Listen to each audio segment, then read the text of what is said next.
से ट्रेडरों में हड़कंप मचा हुआ है। एग्री कमोडिटी में देश के सबसे बड़े कमोडिटी एक्सचेंज NCDEX ने कैस्टर वायदा पर रोक लगा दी है। कल के भाव पर आज सौदों का सेटलमेंट होगा। एक्सचेंज के इस फैसले से मार्केट बेहद पैनिक में आ गया है। आज हाजिर में कैस्टर का दाम करीब 300 रुपए नीचे आया है। राजकोट में ये 3000 रुपए के नीचे बिक रहा है। एक्सचेंज की दलील है कि वायदा में गड़बड़ी की आशंका से उसे ये कदम उठाना पड़ा है।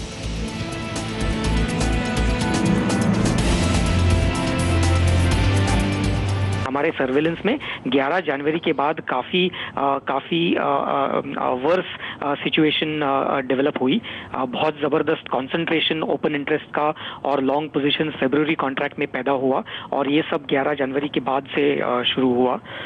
तो बहुत हाई लेवल कंसंट्रेशन एक पर्टिकुलर मंथ के कॉन्ट्रैक्ट में था और उस कॉन्ट्रैक्ट में भी बहुत high level concentration long side पे कुछ मेंबर्स और कुछ गिने चुने क्लाइंट्स में ये कंसंट्रेशन था। प्राइसेस 20% से ऊपर गिर चुके और काफी मार्केट इक्विलिब्रियम पे और मार्केट इंटेग्रिटी में काफी स्ट्रेन हमको नोटिस में आया और ये मार्केट इक्विलिब्रियम और मार्केट इंटेग्रिटी को प्रोटेक्ट करने के लिए हमको ये एक्सट्रीम स्टेप उठाना पड़ा। लेकिन वो कौन लोग थे जिन्होंने वायदा में गड़बड़ी करने की कोशिश की? बेशक सट्टेबाजी ज्यादा थी, लेकिन इससे इंडस्ट्री का हेजिंग टूल। दूसरी ओर कई NBFCs ऐसी भी हैं जो कमोडिटी कारोबार को फंडिंग करती हैं। इस पूरे एपिसोड में उनका क्या होगा, इस पर बात करने के लिए हमारे साथ हैं अदानी विल्मर के CEO अतुल चतुर्वेदी, SEA के ED VB मेहता, किसान धन के CEO अशोक मित्तल और कमोडिटी वर्ल्ड के एडिटर मयूर मेहता। आप सबका बहुत बहुत स्वागत है। अतुल जी, बातचीत आपसे पहले शुरू करेंगे। कैस्टर में आपका काफी ज्यादा कारोबार है, इस कदम के बाद आपकी पहली प्रतिक्रिया क्या है? नहीं, पहली प्रतिक्रिया तो ये है कि हम लोगों के हिसाब से ये बिल्कुल ही नी जर्क रिएक्शन था और ये बहुत ही ज्यादा आर्बिट्ररी एक्शन है जो एक्सचेंज ने लिया है। अगर जैसा कि हम लोगों को कुछ न्यूज आ रही हैं और पेपरों में आ रहा है कि मार्क टू मार्केट प्रॉब्लम थी, तो अगर मार्क टू मार्केट प्रॉब्लम कुछ कारोबारियों की थी तो बेहतर रहता कि उनका कॉन्ट्रैक्ट को सेटल कर देती एक्सचेंज, इंस्टेड ऑफ कि पूरा के पूरा कॉन्ट्रैक्ट आपने कैंसिल कर दिया और सबको कर दिया। इसमें बहुत सारे लोग जो कि हेजर्स हैं वो बेचारे फंस गए जी। तो ये मैं नहीं समझता कोई बहुत अच्छा एक्शन लिया, बहुत गलत एक्शन हुआ है जी। लेकिन एक्सचेंज की दलील ये है कि मार्केट के विपरीत बड़े जो प्लेयर्स हैं वो सौदे बना रहे थे और भारी मात्रा में ये सौदे होने लगे थे, जिसकी वजह से उन्होंने ये कदम उठाया। क्या ऐसा संभव है कि इंडस्ट्री के अलावा भी कोई ऐसा काम कर सकता है? नहीं, ये कहना तो मुश्किल है कौन कर सकता है कौन नहीं कर सकता है, बट अगर एक्सचेंज में अगर ट्रेड हो रहा है, ज्यादा ट्रेड हो रहा है, तो इससे एक्सचेंज को कोई नुकसान हो रहा है क्या? एक्सचेंज के लिए तो ये फायदेमंद चीज है, तो उससे एक्सचेंज को क्या प्रॉब्लम है अगर एक्सचेंज इसमें कैस्टर में ट्रेड ज्यादा हो रहा है? अगर अपने यही बात करें कि बाजार 20% गिर गया इसलिए एक्सचेंज बंद कर देना चाहिए, तो आज पेट्रोल के दाम तो देखिए वो इंटरनेशनली क्रूड कितना गिर चुका है। तो अगर 40-50% गिर चुका तो इसका मतलब वर्ल्ड में क्रूड का ट्रेडिंग ही बंद हो जानी चाहिए। ये कुछ दलील कुछ ज्यादा समझ में नहीं आ रही। लेकिन जो एक्सचेंज का कहना है कि ट्रेंड के विपरीत सौदे हो रहे थे, उसके बारे में क्या कहेंगे आप? मैं तो नहीं समझता ट्रेंड के विपरीत हो रहे थे।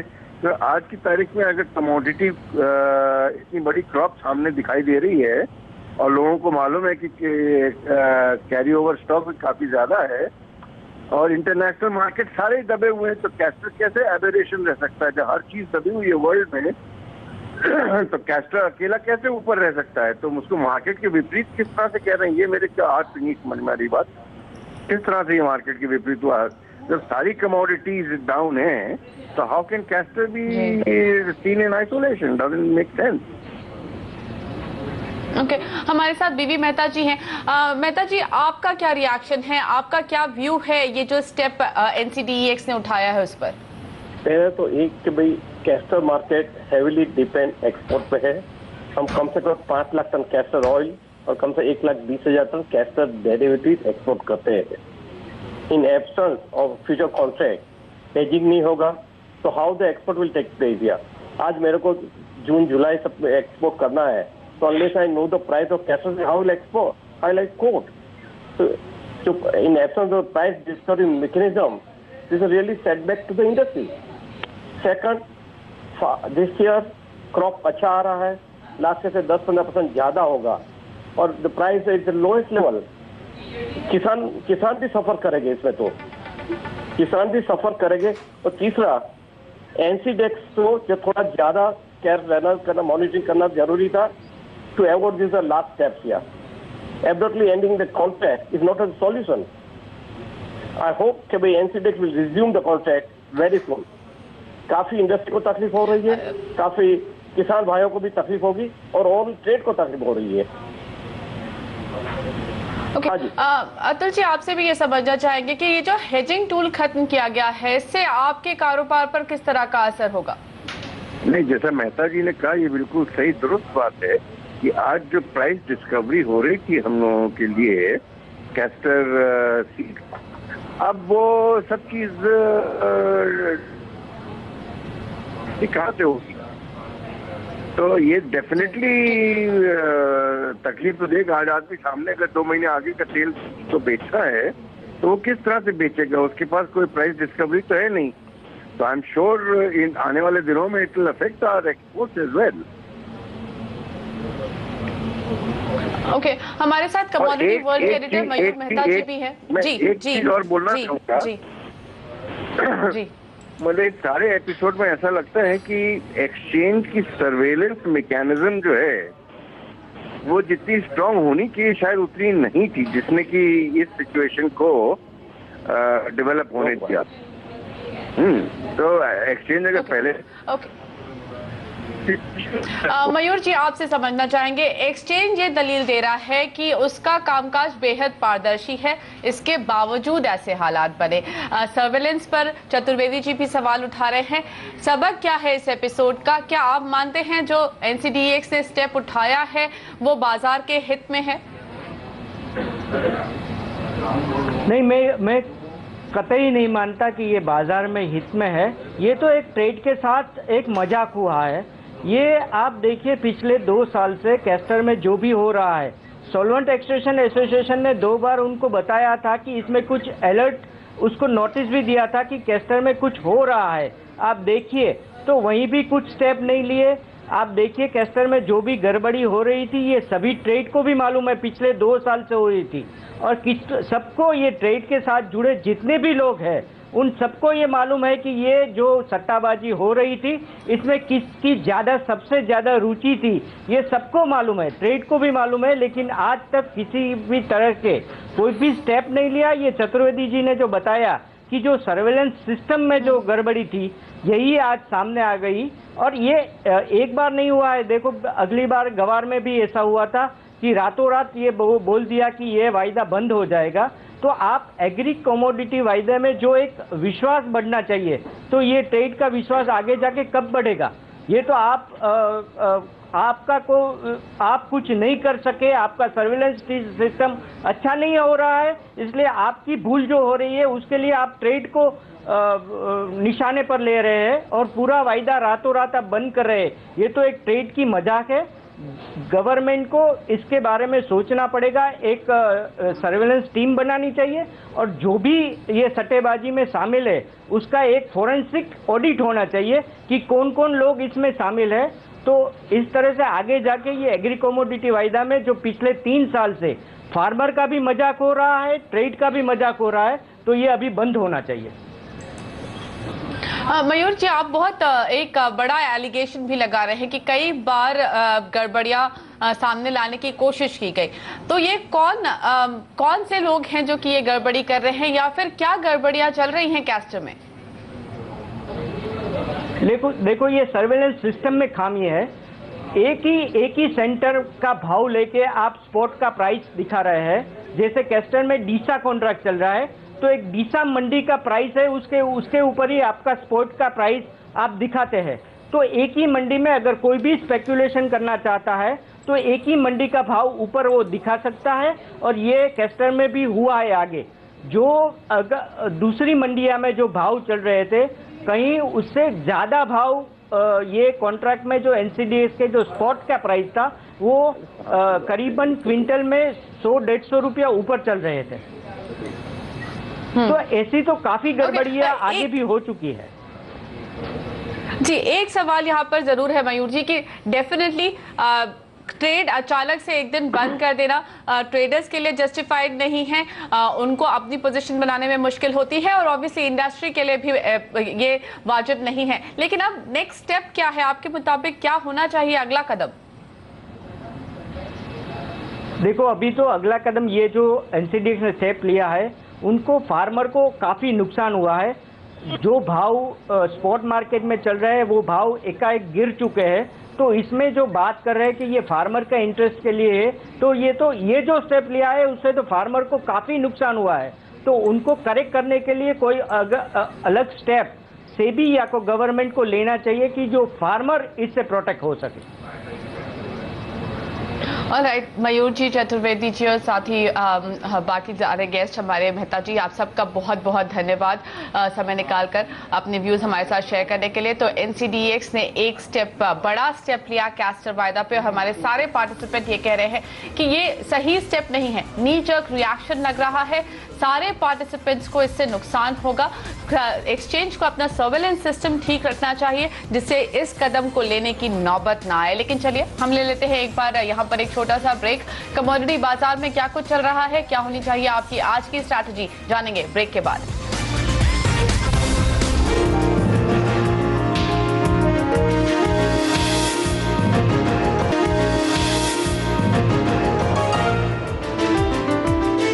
देख रहे हैं कमोडिटी राउंडअप पर। अब कमोडिटी बाजार पर बात करने के लिए हमारे साथ है आनंद राठी कमोडिटीज के रविंद्र राव। रविंद्र, स्वागत है आपका। कच्चे तेल की बात करते हैं क्योंकि गिरावट पर कारोबार हो रहा है, वहां पर करीब 1% का प्रेशर आया है। संभावनाएं हैं कि अमेरिका में इन्वेंट्री और बढ़ेगी। क्या लगता है इस वक्त क्या पोजीशन बनानी चाहिए कच्चे तेल में? Good morning Mugdha. मेरे हिसाब से क्रूड में 2-3 फैक्टर्स हैं। एक तो प्राइसेस काफ़ी नीचे जा चुके हैं, तो एक्सपेक्टेशन था कि शायद ओपेक या non OPEC might come out with some kind of a step prices stabilise करने के लिए। और 1-2 दिन में जो बात चल रही है कि शायद रशिया एंड ओपेक के बीच कुछ बात हो सकती है फॉर स्टेबलाइजिंग द प्राइजेस, उस वजह से हमने क्रूड में एक सपोर्ट देखा है और $30 का एक अच्छा सपोर्ट बन चुका है क्रूड में अभी। और जब तक $30 होल्ड है, चांसेस है कि क्रूड एक बार फिर ऊपर जा सकता है। सेकेंडली, जो इन्वेंट्री डेटा कल आई थी वो जो एपीआई की डेटा थी उसके कंपैरिजन में थोड़ी सी सपोर्टिव आई थी, क्योंकि एपीआई में 11+ मिलियन बैरल एक बिल्ड दिखाया गया था, लेकिन ईआईए में इट वाज 8.3 मिलियन बैरल्स। तो ये अगेन एक सपोर्टिव फैक्टर था। दूसरा जो डिस्टिलेट स्टॉक्स थे वो उसमें हमने एक ड्रॉ देखा है, तो इसके वजह से क्रूड में हमने एक अप मूव देखा है। इवन कशिंग ओक्लाहोमा में जो स्टॉक्स था वो भी गिर के आया था अराउंड 771,000 बैरल्स।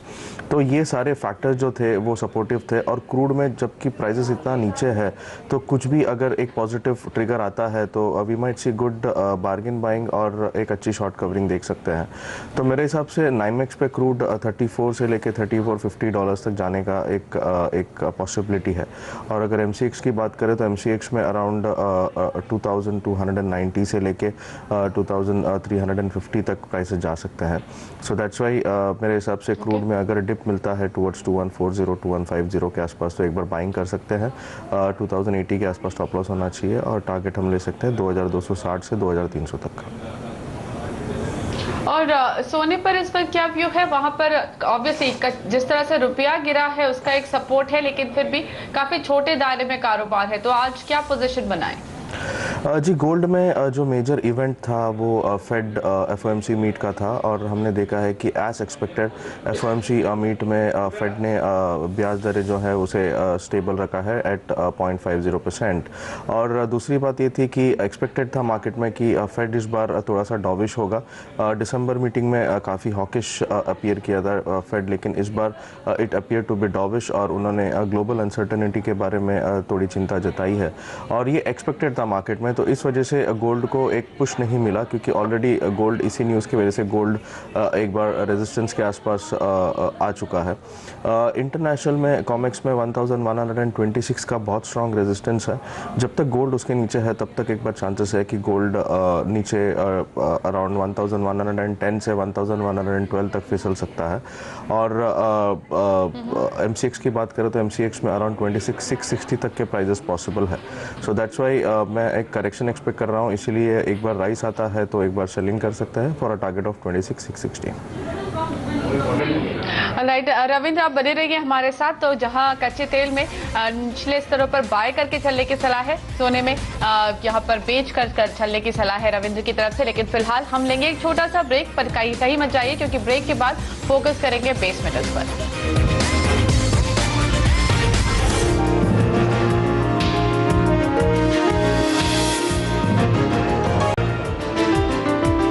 आप देख रहे हैं कमोडिटी राउंडअप। बात करते हैं बेस मेटल्स की, जहां पर कल की तेजी के बाद आज कुछ गिरावट है। कॉपर समेत सभी मेटल्स करीब दबाव में ही कारोबार कर रहे हैं। जिंक पर प्रेशर ज्यादा है।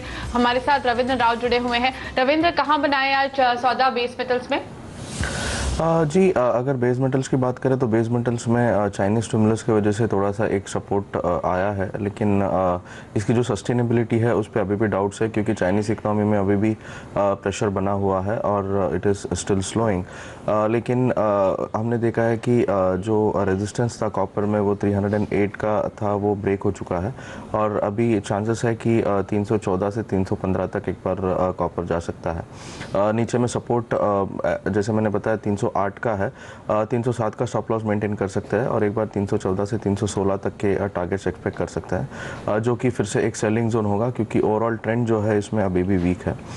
Next best pick base metals में होगा जिंक में हमने एक बहुत ही अच्छी मूव देखी है फ्रॉम 103 टू 110 लेवल्स।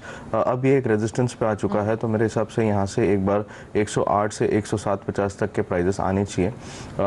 इसमें रेजिस्टेंस 110.50 का है, तो उसका एक बार स्टॉप लॉस मेंटेन कर सकते हैं और 109.50 तक आता है तो एक बार सेल कर सकते हैं for a target of 108 to 107.50। Nickel की बात करें तो निकल में 601 का बहुत ही अच्छा रेजिस्टेंस है। जब तक वो होल्ड है तब तक मेरे हिसाब से निकल में थोड़ा सा प्रेशर बना रह सकता है। ओवरऑल रेंज बाउंड मूव लग रहा है, लेकिन 601 के ऊपर इसमें एक अच्छी तेजी आ सकती है और 586 के नीचे फिर से ये वीक हो सकता है। ओके रविंद्र, बहुत बहुत धन्यवाद अपने व्यूज हमारे साथ शेयर करने के लिए। लेकिन कमोडिटी राउंडअप में इसी के साथ इतना ही। बने रहिए CNBC आवाज के साथ। आगे लेकर आ रहे हैं फ्यूचर्स एक्सप्रेस।